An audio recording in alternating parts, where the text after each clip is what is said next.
മാന്യപ്രേക്ഷകർക്ക് എൻ്റെ പ്രണാമം. നമ്മുടെ ഒരു ആചാരത്തെക്കുറിച്ച് ഒരു വിവരണം. പണ്ടു മുതൽക്കേ നിലവിലുള്ള ഒരു ആചാരമാണ്. അതിൽ ആത്മീയതയൊന്നുമില്ല, കീഴ്വഴക്കവുമല്ലാതെ അതൊരു ആചാരം തന്നെയാണ്.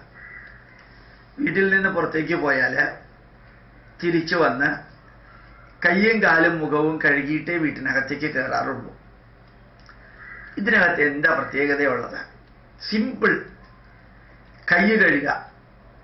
നമ്മൾ യാത്രയ്ക്ക് പോകുന്ന സമയത്ത് നമ്മളുടേതായിട്ടുള്ള ശരീരത്തിൽ നിന്നുണ്ടാവാൻ സാധ്യതയുള്ള വിയർപ്പ് നമ്മൾ കൈകൊണ്ട് മുഖം തുടയ്ക്കുകയോ മൂക്ക് ചീറ്റുകയോ തുമ്മുകയോ ഒക്കെ ചെയ്യുമ്പോൾ ഉണ്ടാവാൻ സാധ്യതയുള്ള അണുക്കള്, എവിടെ പോകുമ്പോഴും ഷെയ്ക്കാൻഡ് കൊടുക്കുകയോ അല്ലെങ്കിൽ ആരെങ്കിലും തൊടുകയോ ഏതെങ്കിലും സ്ഥലത്ത് പിടിക്കുകയോ ഒക്കെ ചെയ്യുമ്പോൾ ഉണ്ടാവാൻ സാധ്യതയുള്ള രോഗാണുക്കള്, ആ കയ്യിൽ ഉണ്ടാവാൻ സാധ്യതയുള്ള വൃത്തികേടുകളും എല്ലാം പക്ക ക്ലീൻ ആക്കാൻ കൈ കഴുകുക.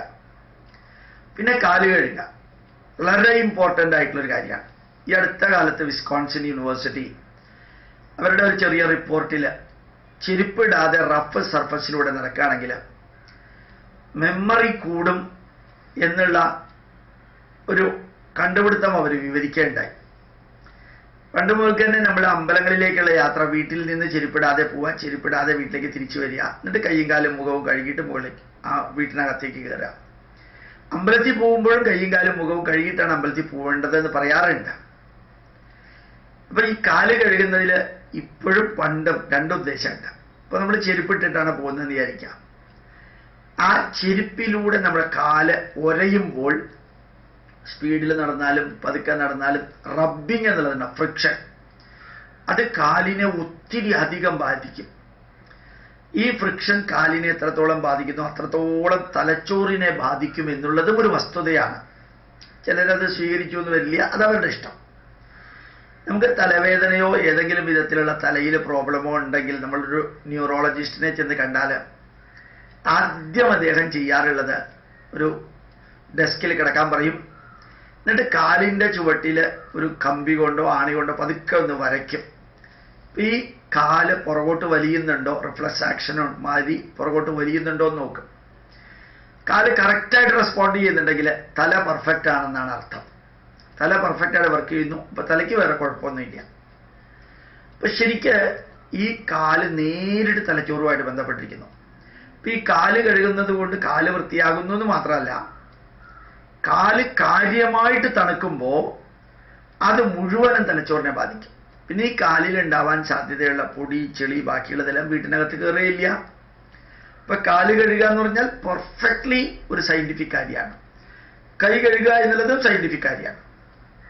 മുഖം കഴുകുക, ഞാൻ വായിച്ചു മനസ്സിലാക്കിയെടുത്തോളം കാലം ഈ സ്കിന്നിനേക്കാൾ, നമ്മുടെ ശരീരത്തിലുള്ള സ്കിന്നിനേക്കാൾ 7 ഇരട്ടി സെൻസിറ്റീവാണ് മുഖത്തെ സ്കിൻ.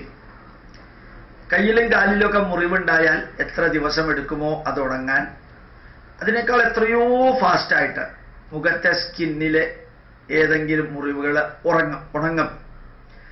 അപ്പോ ആ മുഖത്തില് നമ്മൾ വെള്ളം തളിച്ചിട്ടാണ് ബോധക്കേട് വന്ന വ്യക്തിക്ക്, അൺകോൺഷ്യസ് ആയിട്ടുള്ള വ്യക്തികളെ ഉണർത്തുക. ശരീരത്തിൽ കാലിൽ വെള്ളം ഒഴിക്കാൻ പതിവില്ല, കയ്യിലല്ല വെള്ളം ഒഴിക്കാം, മുഖത്ത് തന്നെ വെള്ളം ഒഴിക്കാം. എത്ര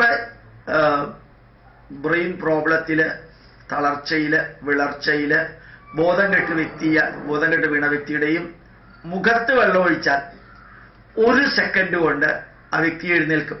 അത്രയും സെൻസിറ്റീവാണ് മുഖത്തെ തൊലി എന്ന് പറയുന്നത്. അപ്പൊ ആ മുഖത്തിൽ വെള്ളം ഒഴിച്ച് തണുപ്പിച്ച് ഫ്രഷാക്കിയാൽ, നമ്മൾ ഉപയോഗിക്കുന്നൊരു വാക്കുണ്ട് മുഖം കഴിഞ്ഞ് ആവു അമ്മയെന്ന് പറയുന്നുണ്ട്. അത് ആ ഫ്രഷ്നെസ്സിന്റെ ഇനീഷ്യേഷനാണ്. അപ്പൊ ശരിക്കും ഏത് തളർച്ചയും വിളർച്ചയും വരൾച്ചയും ഇല്ലാതെയാക്കാൻ മുഖത്താണ് യഥാർത്ഥത്തിൽ വെള്ളം ഒഴിക്കുക. അതുകൊണ്ട് മുഖം കഴുകണം. നമ്മുടെ വായയും കഴുകണം. വിസർജ്യ വസ്തുക്കൾ ഉണ്ടാവാൻ സാധ്യതയുള്ള മൂക്ക് കഴുകണം, കണ്ണ് കഴുകണം. വിയർപ്പ് ഏറ്റവും കൂടുതൽ മുഖത്താണ് പലപ്പോഴും വരിക, അത് കഴുകണം. ആ വിയർപ്പുള്ള മുഖത്താണ് കാറ്റടിക്കുക. ആ കാറ്റിലുള്ള പൊടികളും രോഗാണുക്കളും മുഖത്തുണ്ടാവാൻ സാധ്യതയുണ്ട്. അതും കഴുകുന്നതിൻ്റെ കൂട്ടത്തിൽ പോകും. പിന്നെ കണ്ണ് തണുക്കും, നെറ്റി തണുക്കും, മുഖം തണുക്കും, അതനുസരിച്ച് ശരീരം തണുക്കും. എത്ര ക്ലീനായിട്ടാണ് കയ്യും കാലും മുഖവും കഴുകണമെന്നൊരു ആചാരമാക്കി മാറ്റിയത്. അത് അമേരിക്കയിലും ഇംഗ്ലണ്ടിലും ഇല്ല, സാധിക്കുകയില്ല അവർക്ക്.